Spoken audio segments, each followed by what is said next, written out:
Okay, we're heading into Labor Day weekend, and that means one thing. We're heading into Rutgers football game week. Let's get to it.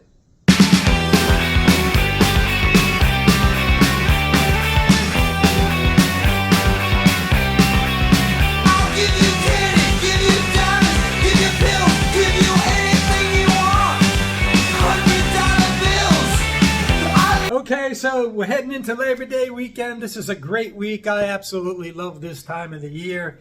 You're kind of coming to the end of the summer season and into fall. One of my, if not my favorite time of the year. You know, the pumpkin ales and Oktoberfest start rolling in, and usually down at the beach this time of the year, and come back for a Rutgers opening game. We open against Howard this Thursday at SHI Stadium. This is going to be an interesting kind of game. Now, we're a 35.5 point favorite, but this isn't the Howard team that we remember from the past. A little bit better. They were 6-6 last year. They won the MEAC, got to a bowl game, and lost it.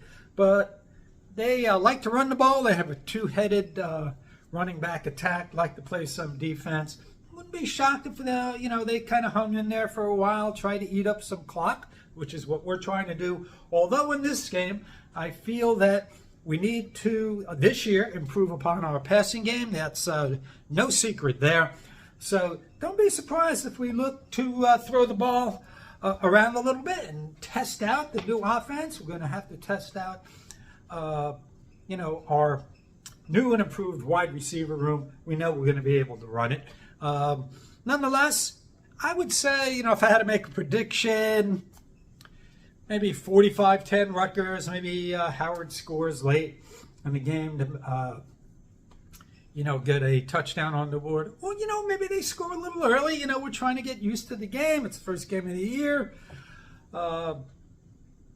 Although, with our 9 returners starting on number 16 defense, that might be a little bit difficult, but you never know how the first game jitters go. Nonetheless, well, the outlook, we've gone through the different position groups over the past few weeks. We'll just do a brief overview. I kind of predicted for us, like an 8-4 floor for us this year. Maybe it's probably the season we should have had last year, but all the injuries and the issues at the quarterback position and the offensive line over the past couple years kind of put us at a disadvantage. I think we have an opportunity at 9-3. There's going to be a lot of 50-50 games. How those shake out and if we can stay healthy will be the barometer, along with how well our quarterback position plays. Now we have the AAA. We have Ethan Kalikamanis, Johnny Shepard, and AJ Serace going into camp. I thought was looking for AJ Serace to kind of challenge a Johnny Shepard for the backup quarterback role as the dual threat quarterback of the future. Apparently there's some sort of upper extremity kind of secretive injury issue with AJ, so that's not going to be the case. But I'm surprised at Johnny Shepard. I thought initially, okay, he kind of fit the style of offense we were playing at the time when we had Gavin, and he would be like a third-string quarterback, but he really wouldn't have a significant impact in games. I think I was kind of wrong about that. He, the only game time we saw with him was with Wagner. Yes, it's Wagner, but he looked totally comfortable with the offense. I think he only had 2 or 3 passes, all completed, and he could run it. But he apparently, this camp, has developed into a pretty good backup. I think I remember Coach Shiano saying, no turnovers. That's always a really great day for the offense when there's no turnovers. So Johnny Shepard will be the backup. How Ethan goes will decide how our offense goes this year.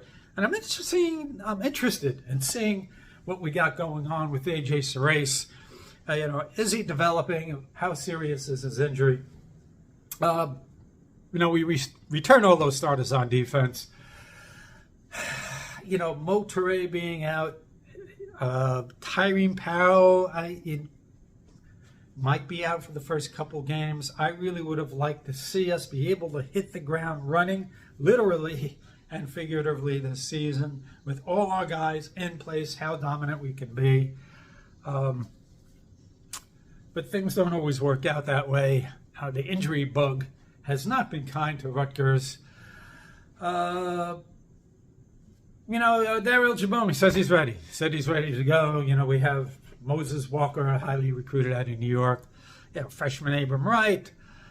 Coach has been talking about Timmy Hanspetter as a guy that, he's done pretty well and improving. You have to keep an eye on those guys. I think we'll be able to get through at least the first couple games of the year. Nonetheless, the experience on defense should be able to carry the day for us.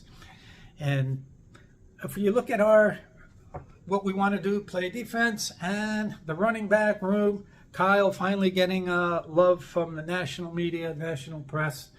He's on the Doak Walker and Maxwell Award lists, all Big Ten, along with Trayvon Henderson.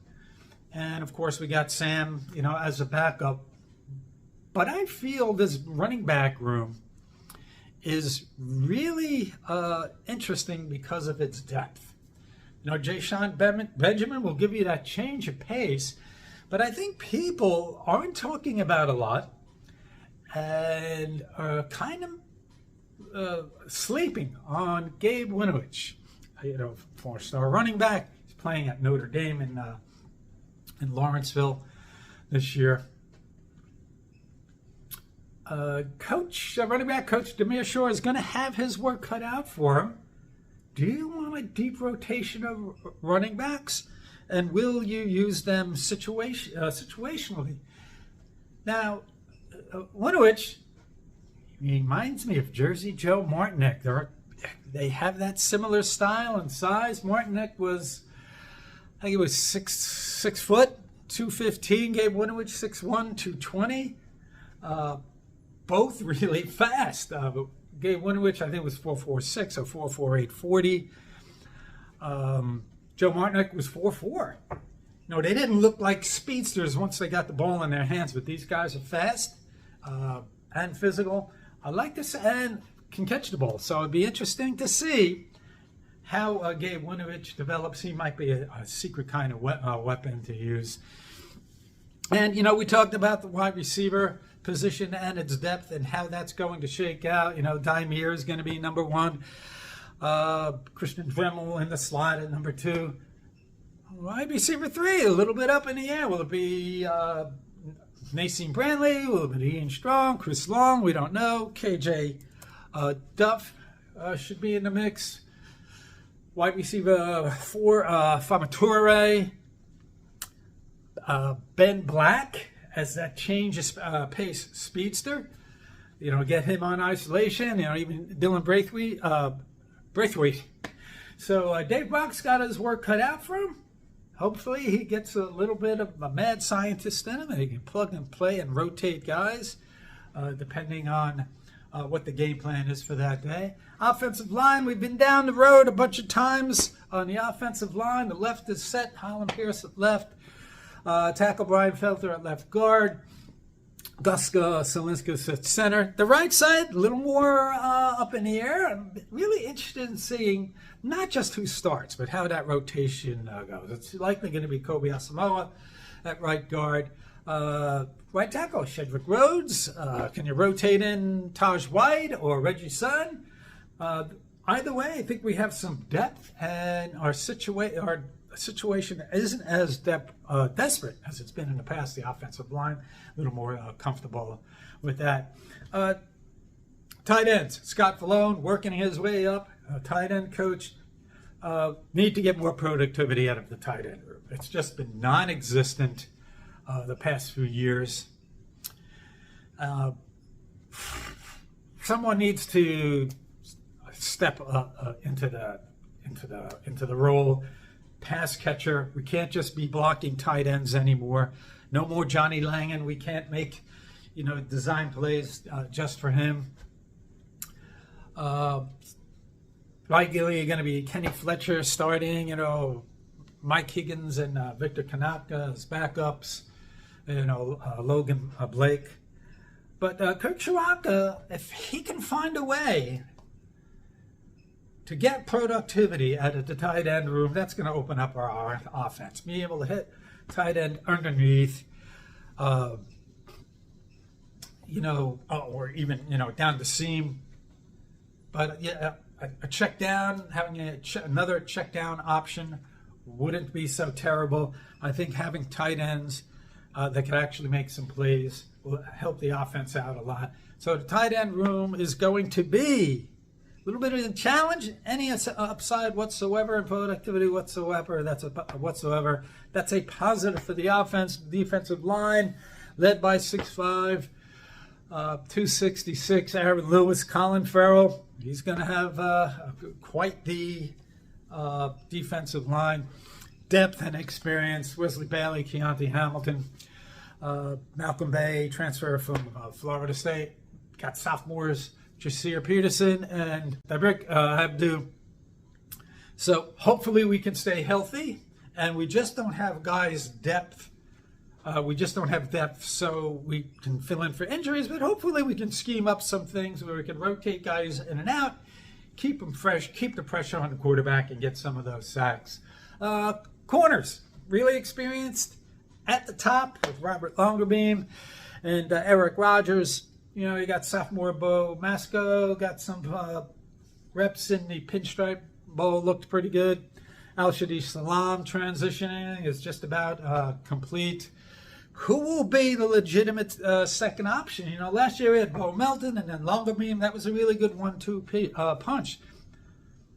Who will step in to be that number 2 guy? And will Longerbeam take the next step and being that all Big Ten number 1 corner? That remains to be seen.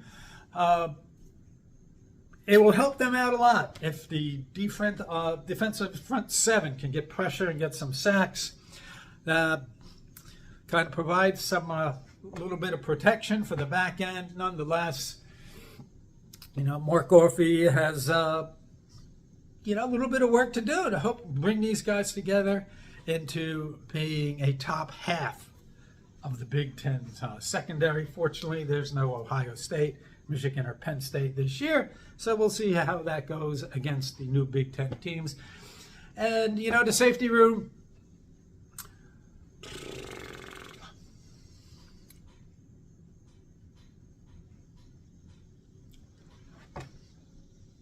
led by Coach Drew Lascari, Flip Dixon, Desmond Igmanosin, Shaquan Loyal. Those guys should all be very solid for us.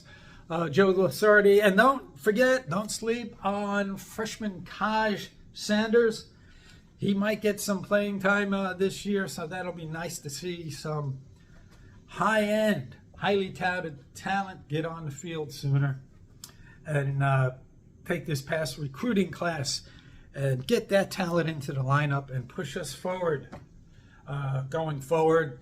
So when you consider all of this, I feel 8-4, 9-3 is where we should be. If we were 8-4, we'd take it. I think a 9-3 season, winning several of those 50-50 toss-up games. I'd like to see us beat UCLA. I'd like to see us beat Wisconsin. Actually, Maryland is kind of ticking me off. I think we're as talented as them this year. In the past, they've had a big edge at quarterback. And, maybe that defensive line, too, is actually pretty good. But I want to be able to beat Maryland and beat them handily this year. Win some of those toss-up 50-50 games, and we're on our way to a 9-3 record. Everybody enjoy this week. This is a great time of the year. I'll be in section 124 coming this Thursday night. Enjoy your week, everybody. Let's go, Rutgers, and we'll see you at the game.